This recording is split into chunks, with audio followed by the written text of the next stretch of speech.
Hey everybody, it's Canning with Honey. That's what I've named my new Tuesday morning canning episodes for y'all. Um, as everybody knows, my granddaughter calls me Honey, so thought it'd be kind of catchy. We can do Tuesday Canning with Honey. Today we're going to do beef stew. I had found some roast on clearance at the local grocery store, and y'all know the price of meat right now is crazy, so they had them marked down to $10, so I grabbed a couple of them. I had froze them last week, and I took them out last night and put them in the refrigerator so they could defrost. I chopped them up into little 1-inch bite-sized pieces while it was still kind of semi-frozen. I tried to do all the preparation work for y'all, that way this video wouldn't be too terribly long. I'll show y'all everything that we have, that way you can gather up your supplies as needed. So come along with me, and I hope you enjoy. All right. Everybody knows we live in a small, tiny house. We're in the middle of renovating, so everything's kind of tore apart and everything, so bear with us here. But I used just carrots and cut them up into bite-sized pieces. Same with my potatoes. I use the golden potatoes instead of the russet. They seem to can better than the russet to me. This is the roast. I trimmed up the fat off of it as much as possible and cut it into 1-inch bite-sized pieces.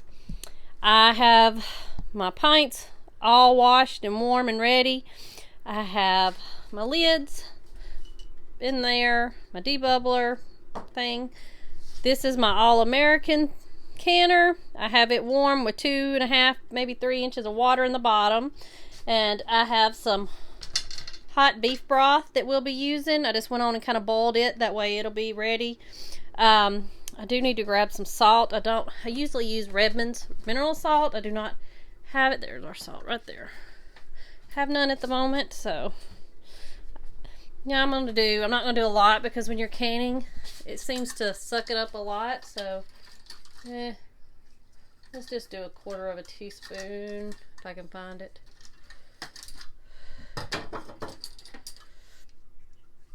Yep, 1/4 teaspoon.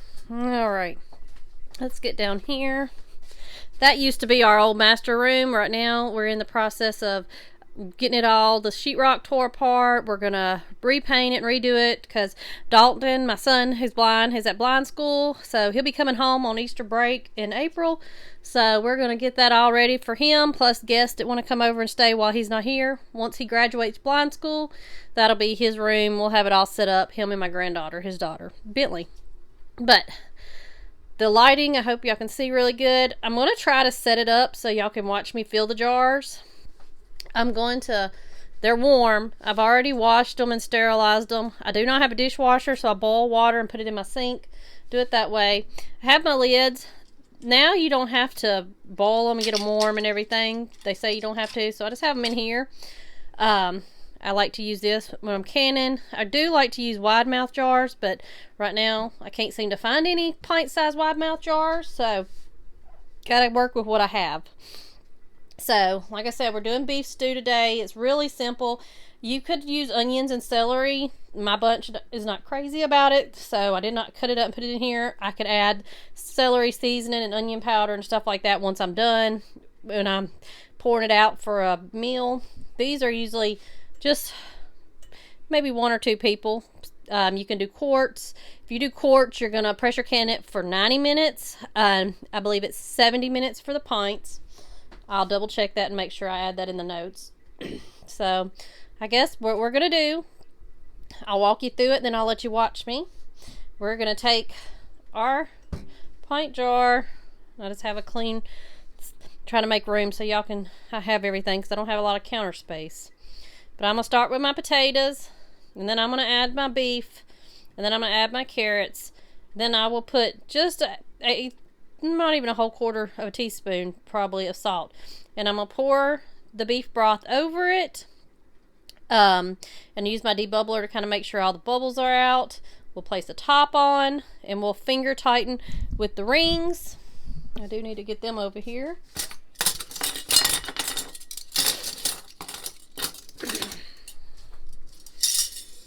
All right. So, for y'all that would like to know what to go and buy, like I said, golden potatoes, peel them. I soak them in water and rinse them a couple times. My carrots, I peel them and then I cut them up and I rinse them really well. So I would say that's probably 2.5 cups and probably 3 cups of potatoes. Like I said, I might not have enough for all 8. I might have too much for 8 pints. Did I do 8? Yeah, I done 8 pints. If I don't have enough, that'll be fine. But if I have too much, I'll figure out something for supper. So, all right, let's set it up here and let's get going. All right, we're back.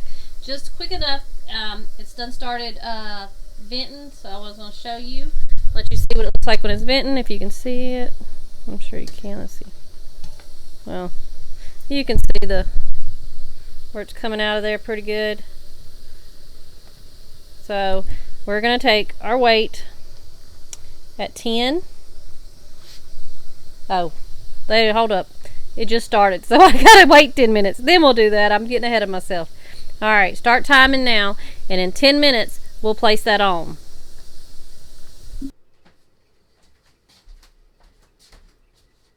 All right, I washed my hands earlier, so for all this, I clean and sterilize. What I like to do is clean my kitchen really well and sterilize everything before I'm canning.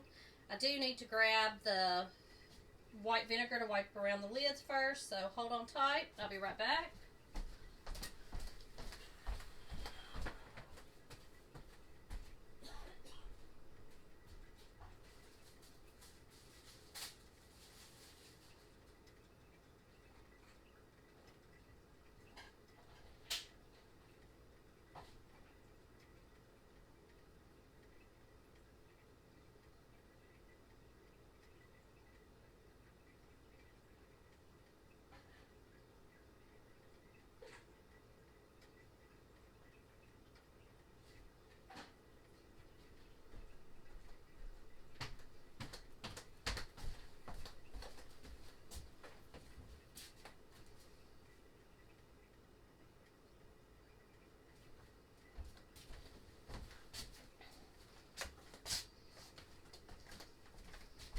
Alright, I got my clean rag, my white distilled vinegar, and you wipe around there to remove anything that we might get on it while we're filling them. This is just a handy little thing I like to have. You can take your rag, press down on it, and it gets it on there. Well, if I can get the top off there. Well, alright, it was on lock. There, woo! There it is. There we go. It's got a safety feature on it. There it is. Now it's got some on there. Alright. Let's start. I'll pull this up, y'all. Since we're canning with honey, big shout out to Samantha Johnson at Midnight Cactus Boutique for making me a honey hoodie to wear. So, got this, and then I got a shirt she made me that says Blessed Honey on it. So I'll be wearing that with my other videos. I'll be sure to put a link to her Facebook group there. That way you can order. Oh, doing it backwards. Getting ahead of myself. Potatoes first. So,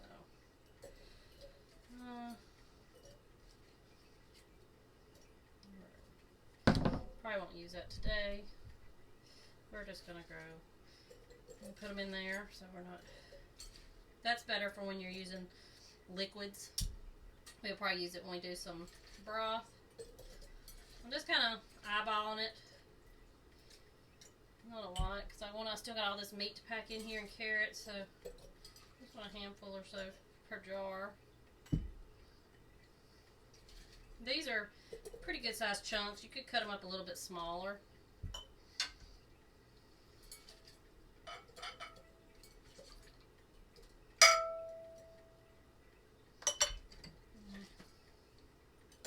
I'll definitely have more meat. What I might do is just pressurize just meat by itself. I'll just kind of raw pack some meat in there.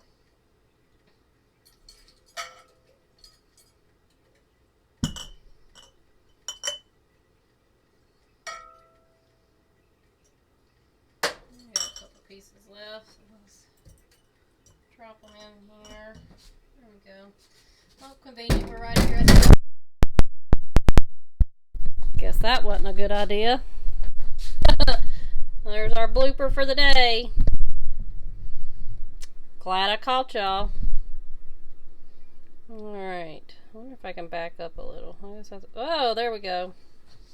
Now maybe I can see everything a little better. We got our potatoes in there.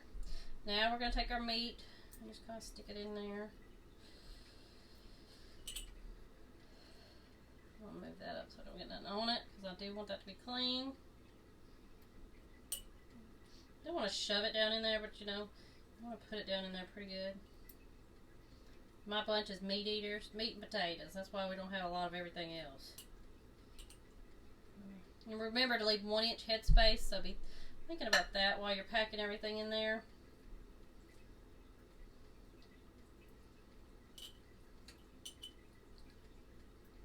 And like, you'll pressure can this and then let your canner cool down, and you'll set them out and let them cool off overnight and make sure they're sealed, and then they're good to go on your shelf.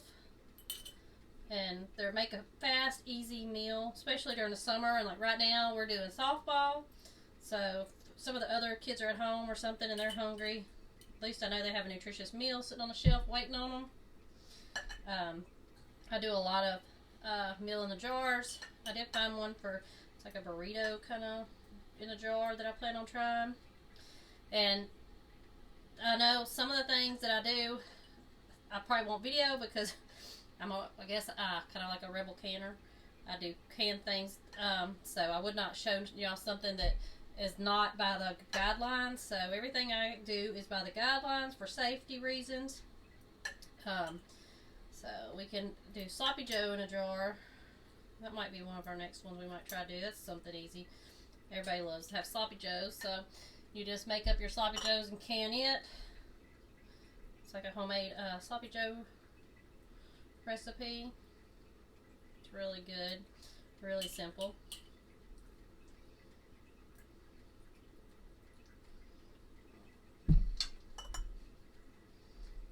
I have a little left over. I might just do meat in one jar and set it down in there.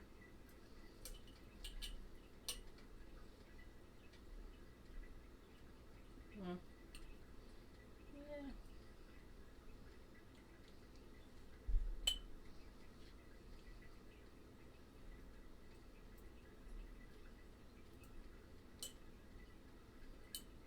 I don't pack it too much. So I still got carrots to go in there, so I'll put a couple pieces in here. I might just cook it up. Kids can have it. Little bites, steak bites. Well, we got enough. It wouldn't be enough really to fill a jar, so I'll find something to do with that later. Gonna rinse my hand real fast. Alright, let's get the carrots in here.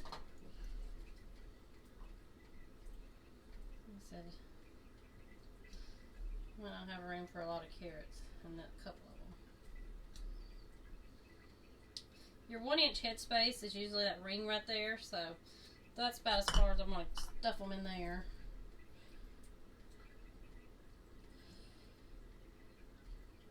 My husband likes the carrots. My kids, they'll tolerate them, but they're not crazy about them, so.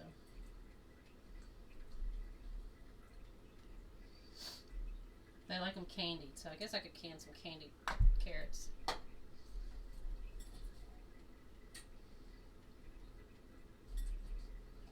And you don't have to put no seasonings, because I wait until afterwards when I pour it out to add my salt and pepper, because the meat's going to let its own broth out, as well as I'm adding some broth, and it's got sodium in it, so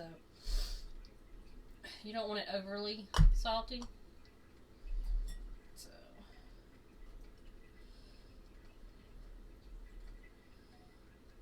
Let's make up an easy like beef gravy to pour on top of it. Even though the juice itself kind of reminds me of a juice sauce.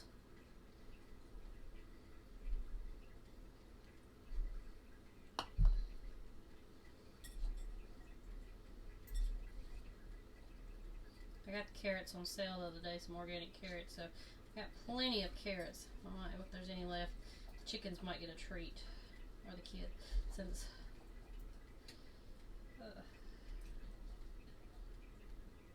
I don't want them floating around in there.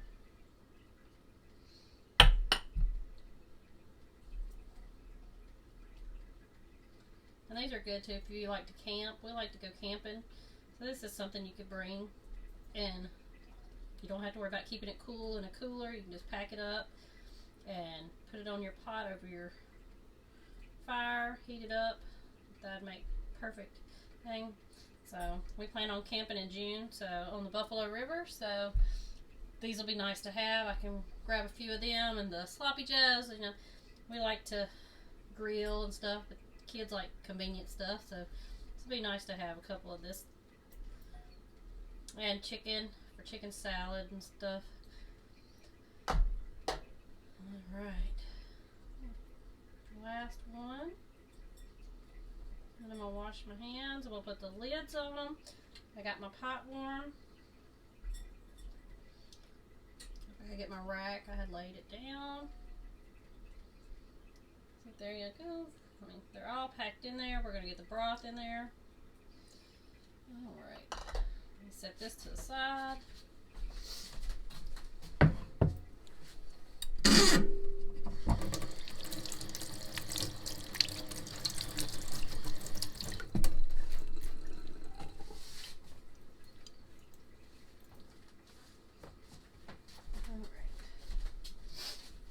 And this is where your debubbler comes in.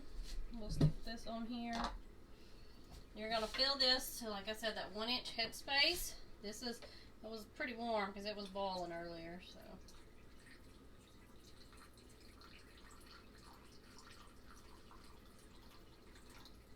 Give it a minute to seep down in there. I have to use that bubbler. I packed that meat in there a little tight when I was putting those carrots on. Just use this, kind of stick that in there. There it is. That should be. I just like to kind of stick my debubbler down in there to make sure all those air pockets go around the edges there.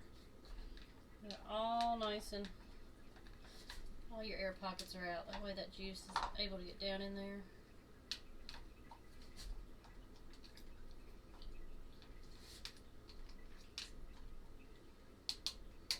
A tad more be right there at that bottom ring. This is your debubbler, and it tells you about your headspace. So all the way at the top is your 1-inch. So kind of stick it on the edge of your jar. Make sure everything's down in there. A couple carrots poking up. They're kind of wanting to float in the broth, so that is right at 1-inch. Stick that one there. Alright, let's get these jars filled up so we can get it going.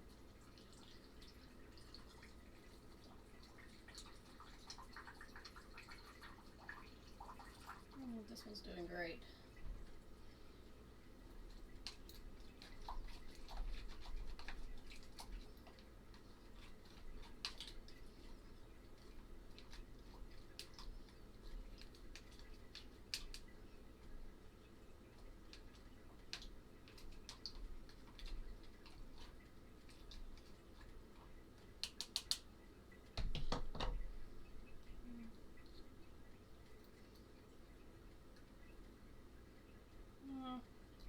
A little bit higher than 1-inch. I'll pull a little bit out. Says we're about to clean the lid off from doing that.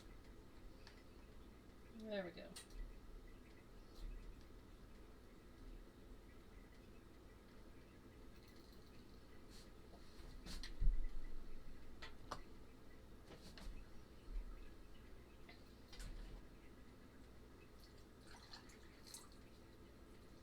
Probably putting a half a cup, maybe a cup of broth per jar.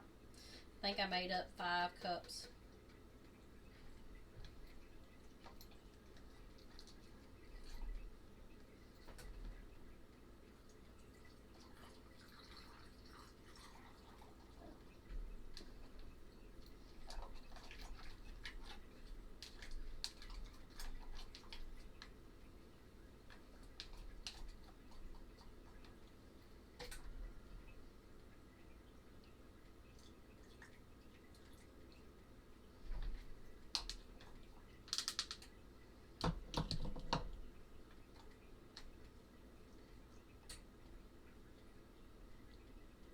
turn it around, make sure it's all the way around. You got that 1-inch headspace.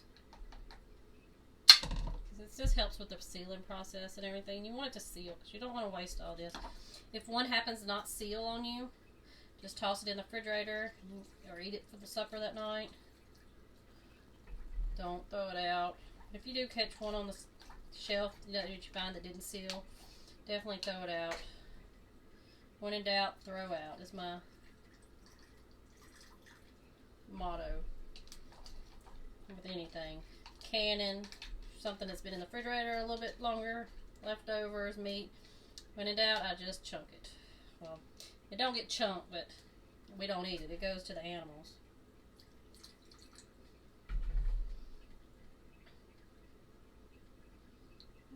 Okay.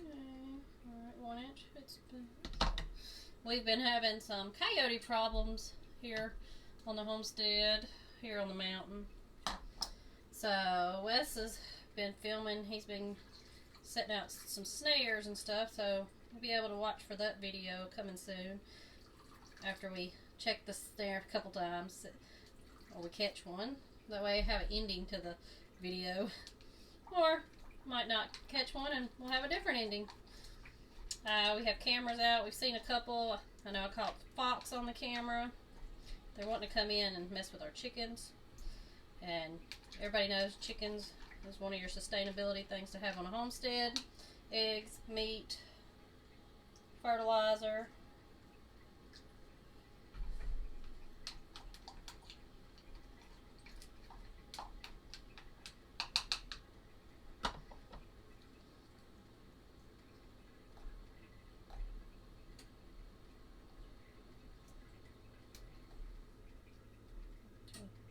Push down these carrots just a tad. They want to float up, but I only want to hit 1-inch headspace, so. Alright, almost got it ready.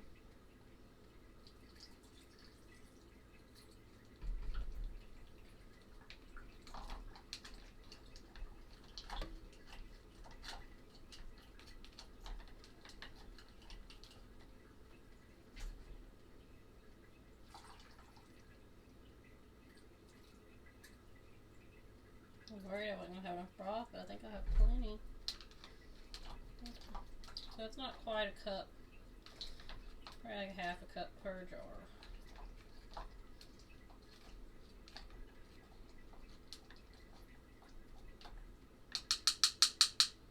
And I don't, it smells really salty, so I probably won't even do my salt. We're just going to go with the flow on this one. We can salt it when we pour it in a bowl when we cook, if we need be. If you can use water, you don't have to use broth. So if you were using just water, then most definitely you might want to add some salt. Or not. I know a lot of people that don't. They wait till it's done. The juices and everything out of your beef's going to cook. And if you're using a debubbler or a wooden skewer or anything like that, you don't want to use anything metal because you don't want to break around the lids of your jar. So anything plastic or wooden, just to get the bubbles out.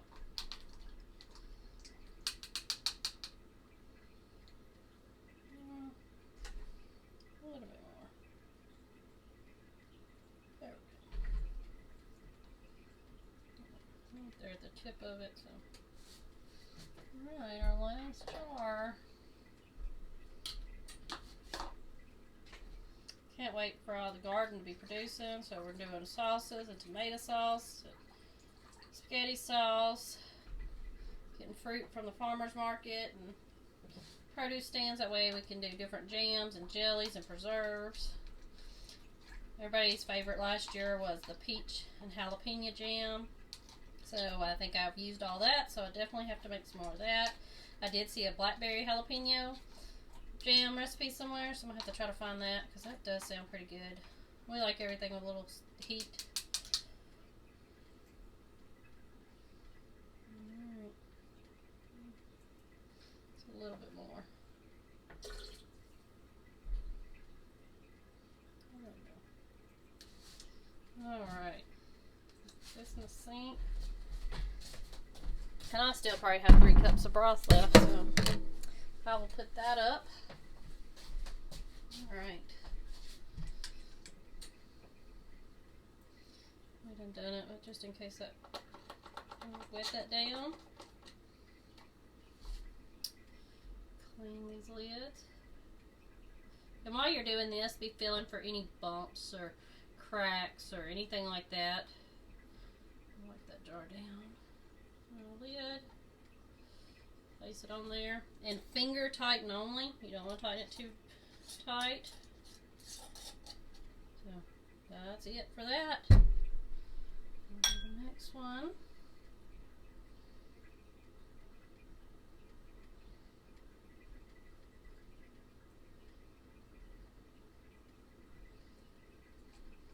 We had a little tool that had the magnet on it, you could pick up your lids with. What happened to that?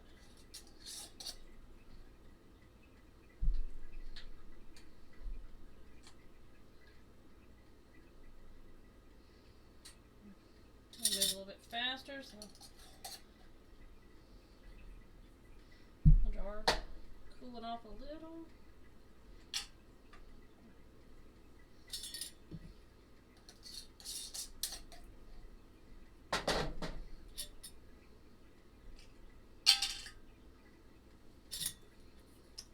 You know, I'm so excited.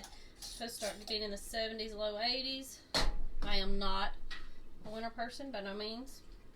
Anything underneath 60, I'd rather stay inside with a blanket, some coffee. So, I'm excited. I was out all Saturday, and I did get a little sunburn because I had a tank top on just because I was so excited. But I was cleaning up the yard, getting it all ready. Yesterday we worked on the greenhouse. That video was uploaded yesterday. I don't think I cleaned that lid off. I hope so.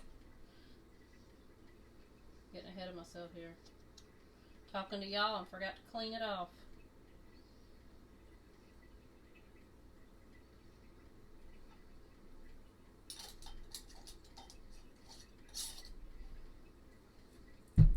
And basically what you're doing when you're cleaning it off, till you're removing any oils or anything from the meat or the broth or anything that got put on there that would affect it from not sealing correctly.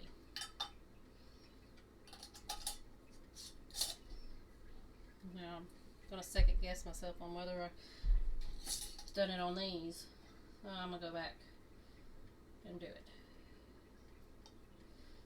Clean my lid.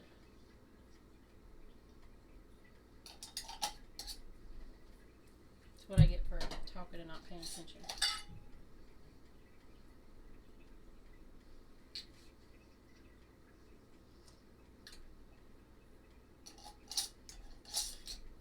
Alright, the finger tight. So you don't want it so tight you just cannot get it off. Alright. This up. Ooh. Still nice and warm. Let me get my rack.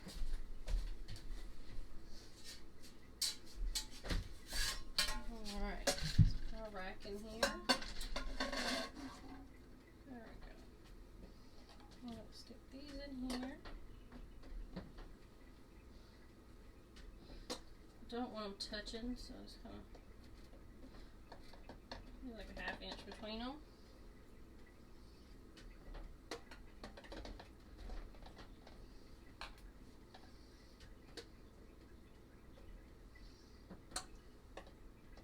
And this all-American canner, I can get 8 in the bottom, pints, and then I would take my rack, stick it in there, and I could do 8 more if I had to. So I got the option to do it 16.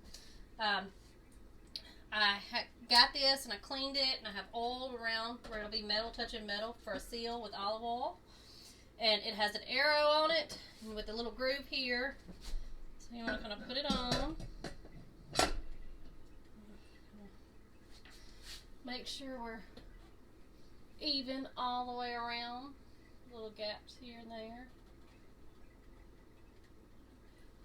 Alright, like take this and do it on opposite sides. Oh, something. There we go. Twist down.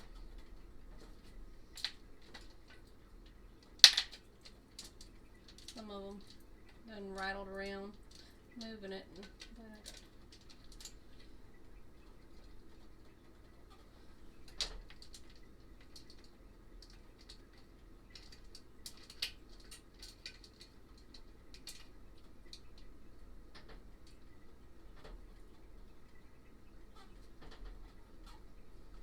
Make sure they're all tight. Don't get them too tight to the point you're like struggling to get them off. Now what we're going to do, always check your elevation to know what pounds you have to can at. We're at 965, so I think that in 1,000 you would go up to 15 pounds. I'm at 10 pounds, so I will get this heated up, and when this starts venting, when it's, you see the smoke going shh, and I always start a timer for 10 minutes, let it vent really good for 10 minutes, and then I put my weight on. And then once you listen to it and it starts, got little, you'll know that it's ready to start your 90-minute timer. So we're all in here. It's turned on. I'm going to clean up my mess. We'll come back and I'll walk you through and let you see when it's... Alright, it's been 10 minutes. Now we can put our weight on. Alright. Once it gets there, it'll do a little you'll know, and then we'll start the 90-minute timer. Alright, we have started the timer. It's doing this little jiggle about between 4 and 5 times a minute. That's when you know that it's good. As soon as you hear the first little jiggle, that's when you'll start my timer. I have my heat set there. Still holding over 10 pounds. So we will be back in 70 minutes.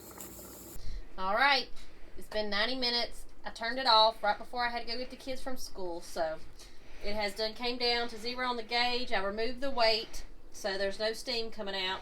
Now I'm going to slowly undo it, just like when we done it, to release.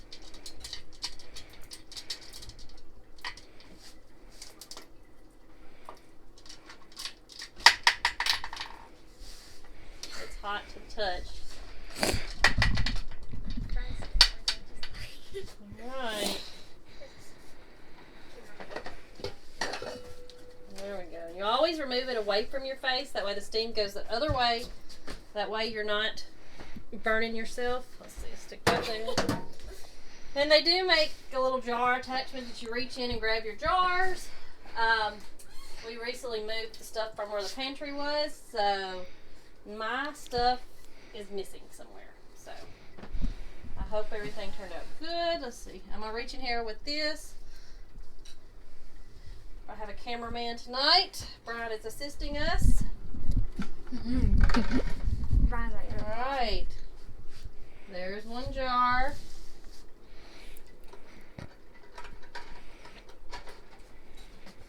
Watch it being You don't want to sit them close together, so giving them adequate spacing to cool off. And these will sit here overnight, and we'll look for the seal.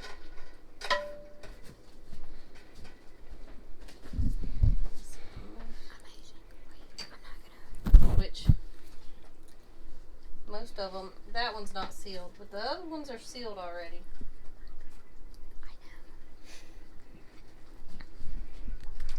No, it's okay. If one don't seal, we can always eat it. It'll be my husband's lunch tomorrow. Alright, we'll let this come down and cool off. And we have 8 pints of beef stew. Try to get in there so y'all can see that. I mean, it's not the prettiest, but it'll be yummy. It's still boiling. You can see that one in the back there. So we'll let these sit here. We have ball game tonight, so I'm throwing together some chili real fast on the stove for Frito pie. We'll go do that. And cameraman tonight was Brian. Thanks for joining us. See y'all next Tuesday.